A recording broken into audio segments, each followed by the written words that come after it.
আসসালামু আলাইকুম। সবাইকে স্বাগত ম্যাথ এডুকেয়ার জোনের আজকের ক্লাসে। আজ আমরা আলোচনা করব অনুশীলনী 2.2 এর গুরুত্বপূর্ণ অঙ্কগুলোর সমাধান। এখানে সরল মুনাফা, চক্রবৃদ্ধি মুনাফা এবং জনসংখ্যা বৃদ্ধির মতো গুরুত্বপূর্ণ অঙ্ক রয়েছে।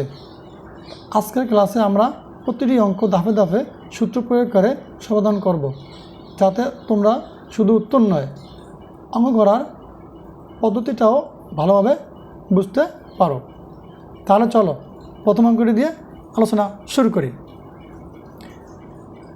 বার্ষিক 10% সরল মুনাফায় 1200 টাকার 4 বছরের সরল মুনাফা কত? শুরুতে আমরা এই গুরুত্বপূর্ণ অঙ্কটা শিখব। দেখো, প্রথমে বলছে কি বার্ষিক 10%, এটা আর এর মান, মানে মুনাফার হার বা সুদের হার। এখানে প্রথমে লিখবো আমরা আর এর মান, আর সমান সমান 10%। পার্সেন্ট দূর করতে হলে কী করতে হবে? এই মানটাকে 100 দ্বারা ভাগ করতে হবে। তাহলে 10/100। দেখো, এখানে আমরা এখন এই উপরের শূন্য নিচের শূন্য কাটাকাটি করব। কাটাকাটি গেলে উপরে থাকে 1, নিচে থাকে 10। ঠিক আছে? দেখো, এখন আমরা এখান থেকে এই যে মুনাফায় 1200 টাকার, এটা হচ্ছে আসল পির মান। এখানে লিখবো পি সমান সমান 1200।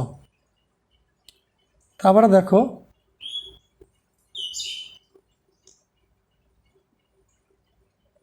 এখানে 4 বছর সরল মুনাফা বের করতে বলছে। তাহলে এর মানে সময় কয় বছর?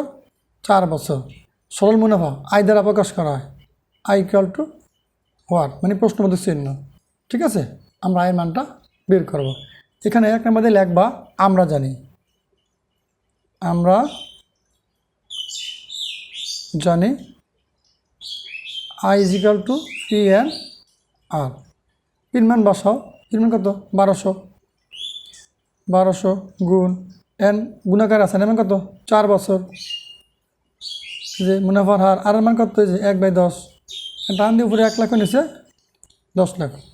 এখন দেখো, এই যে এই শূন্য আছে না, এই নিচে শূন্য আর উপরে একটা শূন্য কাটা যাবে, আর কাটাকাটি করা যায় না। এখন এই 120কে 4 দ্বারা গুণ করব, আর 1 দ্বারা গুণ করব। 4 একে 4, 4 শূন্য 0, 4 বারণ 48। দেখো, 480 টাকা। এখানে অ্যান্সার লিখে দাও। তো শিক্ষার্থী বন্ধুরা, আশা করি তোমরা আজকের এই অঙ্কটা ভালো করে বুঝতে পেরেছ। 2 নম্বর অঙ্ক, বার্ষিক 10% মুনাফায় 8000 টাকার 3 বছরের চক্রবৃদ্ধি মূলধন নির্ণয় করো। পরীক্ষায় আসার মতো গুরুত্বপূর্ণ একটা অঙ্ক এখন আমি তোমাদেরকে বুঝিয়ে দেব। খেয়াল করো তো শিক্ষার্থীরা। দেখ, এখানে বলা আছে তোমরা এভাবে লিখবা। এখানে লিখবা আর এর মান 10%, পার্সেন্ট দূর করতে হলে মানটাকে 100 দ্বারা ভাগ করবা। উপরে 10 লিখবা, নিচে 100 লিখবা। তারপরে উপরে একটা শূন্য, নিচে একটা শূন্য কাটাকাটি করবা। এখানে সমান চিহ্ন দেবা, উপরে থাকবে 1, নিচে থাকবে 10। তারপরে পি লিখে সমান সমান দেওয়া, এই যে আসল 8000 টাকা, 8000 লিখবা। তারপরে সমান 3 বছর, এন সমান সমান 3 লিখবা। সি সমান সমান প্রশ্নবোধক চিহ্ন দেবা, মানে আমরা সি মানটা বের করবো। চক্রবৃদ্ধি মূলধনকে সি দ্বারা প্রকাশ করা হয়। আমরা জানি সি সমান সমান পি ইন্টু আর কি 1 যোগ R whole to the power N. এখানে সমান চিহ্ন দাও, পির মান এখান থেকে 8000 বসাও, 5 ব্র্যাকেট দাও, 1 বসাও, যোগ চিহ্ন দাও। তারপরে আর এর মান এখান থেকে বসাও 1/10, উপরে পাওয়ার 3 দাও, সমান চিহ্ন দাও। এখানে 8000 বসাও। তারপরে এটাকে লসাগু করতে হবে। লসাগু হবে 10, এই 10 দিয়ে 1কে গুণ করলে 10কে 10 যোগ এই 10 10 মিললে গেলে উপরে 1 বসে যাবে, পাওয়ার 3 বসিয়ে দাও। এখানে সমান চিহ্ন দাও। তারপরে খেয়াল করো প্রিয় শিক্ষার্থীরা, গুরুত্বপূর্ণ একটা অঙ্ক।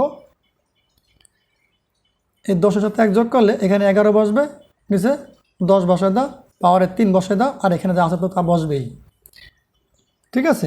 এবার খেয়াল করো প্রিয় শিক্ষার্থীরা, এই এখানে সমান সমান দেওয়া 8000 বসে দাও, 11কে 10 দ্বারা ভাগ করো। ক্যালকুলেটরের মাধ্যমে ভাগ করলে আসবে 1.1, পাওয়ার 3 বসে দাও 5 ব্র্যাকেটের বাইরে। খেয়াল করো প্রিয় শিক্ষার্থীরা, খুবই গুরুত্বপূর্ণ অঙ্ক, মিস করবা না। পুরো অঙ্কটা শুরু করে শেষ পর্যন্ত দেখো, চমৎকার একটা অঙ্ক, আশা করি ভালো লাগবে।